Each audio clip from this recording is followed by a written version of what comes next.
Bon dia, welcome to Exploring Timor-Leste, the podcast that talks about Southeast Asia's best kept travel secret.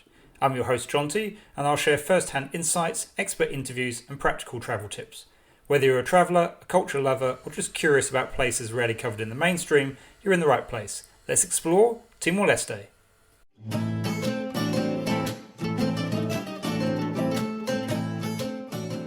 Today's episode is about one of the least visited parts of one of the least visited countries in the world, and that is the enclave of Oé-Cusse. Oé-Cusse is completely surrounded by Indonesian West-Timor. It was actually the first place that the Portuguese established themselves on the island of Timor, and it was the capital of what was then called East Timor during the 1700s. There was quite a lot of conflict between the Dutch and the Portuguese at that time over control of Timor, and so the Portuguese moved the capital to Dili, further away from the border with the Dutch forces. It's now accessible from the rest of Timor-Leste by overnight ferry, plane and road. It's little visited, but it is a beautiful place with a number of low-key sites, including impressive infrastructure for a relatively small place with a relatively small population. Thanks to government investment as a special zone of social market economy of Timor-Leste, or ZEMES. I visited Oé-Cusse 3 times, and it was one of my favourite places to explore in Timor-Leste. It doesn't necessarily have major sites, but it has a very nice atmosphere, beautiful scenery, and some of the best infrastructure in the country. So today's episode, I'll give you a bit of a flavour for what you can see and do in Oé-Cusse. It probably wouldn't be on a 1-week itinerary of Timor-Leste, but if you're going to stay longer, I would definitely recommend that you try and visit. The easiest way to reach Oé-Cusse is by air. There are Aero-Dili flights from Dili to Oé-Cusse on Mondays and Fridays, making it a great place to spend the weekend. There's only really one town in Oé-Cusse, which is Pate Kasara, where you'll be spending most of your time. It's home to one of the best airports in the country, a better airport than Dili, ironically. And to the west of the airport is the Lifau Monument. So this is where the Portuguese explorers first arrived in Timor-Leste. And there is now quite a large monument to their arrival, including a replica of a caravel and 6 golden figures reenacting the first encounter. There was once a Portuguese fort on the site, the first one they built in Timor, but it was destroyed in the mid-1700s and only an old piece of artillery remains. The beach there can be a popular place to swim and picnic, and there's one of the best walks in Oé-Cusse starts from there, which is the Via Sacra Trail. This is a Stations of the Cross trail, which is quite easy from a navigation perspective because you just have to look out for the 14 crosses as they head up the hillside, marking the route to the top of the hill. From the summit by a radio mast are fantastic views of the town. Every year on Good Friday there was a huge procession with thousands of people who walk up the hillside on this trail. On the 2 times that I did it, I didn't see a single other person. Behind the main town is Fatu Sabah, which is the remains of an old prison and the residence of the Portuguese regional administrator. So it's ruins, but they're quite atmospheric ruins, and there's a statue of the Virgin Mary which was added during the Indonesian occupation, which makes it a popular pilgrimage site every May.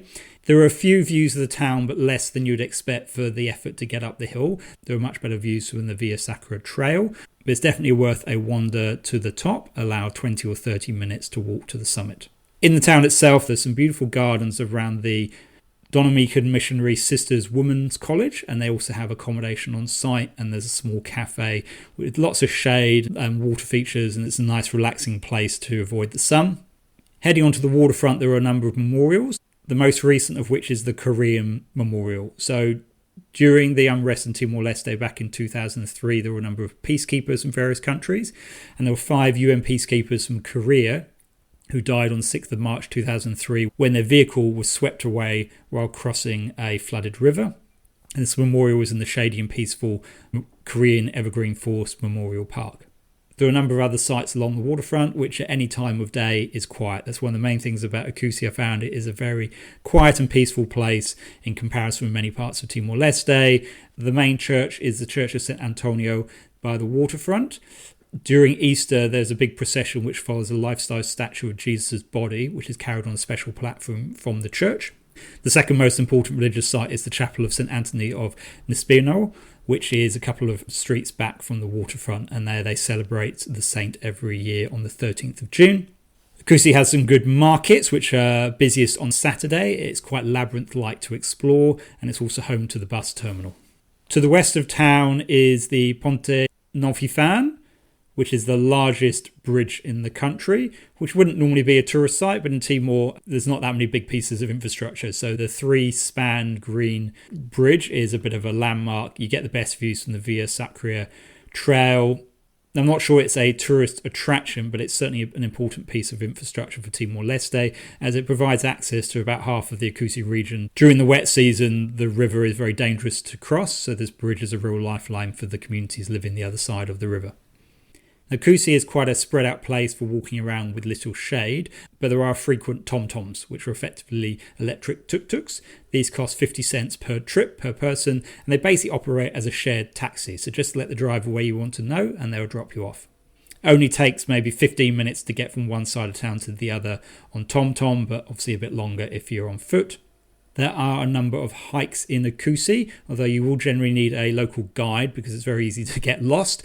They tend to go up river systems towards waterfalls, and you'll need to provide money to the local community to access their land. But it's certainly a good way of avoiding the sun and going for some refreshing walks. You can speak to your accommodation about organising a guide, but getting to and from the starts can be a little bit tricky without your own transport. It's also worth speaking to your accommodation to see if you can rent a scooter or a motorbike to be able to get around. Again, the distances are not vast, but there's not a lot of people living in Oé-Cusse, and the tom-toms keep to the main town area. The last place to highlight is only really accessible if you can rent a motorbike, and that's about an hour's drive south into Oé-Cusse inland towards the border with Indonesia. This is the Nossa Senhora Leobatan, which is a sister statue of the Virgin Mary to the one that tops Mount Ramelau. And this was installed in 2017, and it's on top of a mountain, not quite as hard to reach as Ramelau, but you certainly get some very scenic views from the summit. Thank you so much for listening to Exploring Timor-Leste. If you've enjoyed today's episode, please consider leaving a rating or a review. It really helps more people discover the show. If you have any questions or feedback, I'd love to hear from you. Drop me an email at exploringtimorleste@gmail.com. Until next time, obrigado ho adeus.